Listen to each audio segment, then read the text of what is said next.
Kok tahu dah? Iya lah. Udah punya dah? Iya. Awak punya apa? Mana mirip dah? Oh kalau ya awak tak mirip. Jadi apa kira-kira? Ambo kan nak menjual toko, ya kan nak menjual itu. Kok kan awak lah mencari itu pada. Nah, Kalau dicat ya, yo gak pakai rak sih. iya perkara itu menjual deh. Sapi tiga wae dah.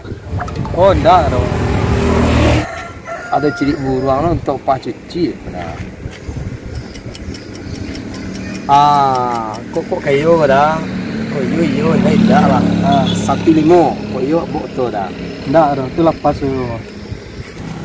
Halo dah kurang lah sakit awak jauh ada nang kayu lah dah. Enggak tahu memang orang le dong, itu lepasnya itu mah. Nah, itu dah kemari dah, ini sekolah. Ini ikut lah dah awak tak tujuh ya tu. Nah, kalau awak go 1.3, 1.5 indah yo barang kau dah jual. Dia awak hitung-hitung lah anggaran awak ku hari lah semakin malam nanti ku dah.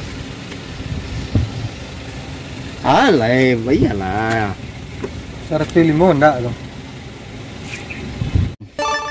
Unik lu dah wak.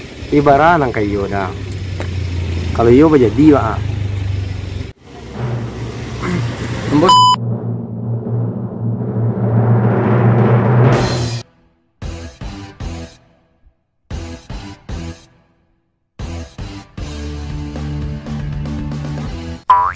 Ayo, Ah, give it yang ni.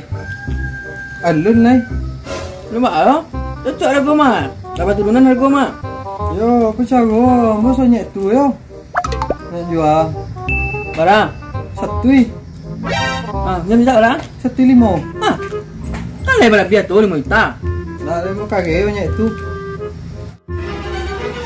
Yo. Lain tak gilo tak situ. Kalau tapi udah nama dia amanat petang mah. Iyo. Sawahnya itu berjual tapi mah. Ini minta dia orang 105 kan berapa 5 juta tu. Abang ba amanat petang bara. Satui nak. Ambo menjual tu satui.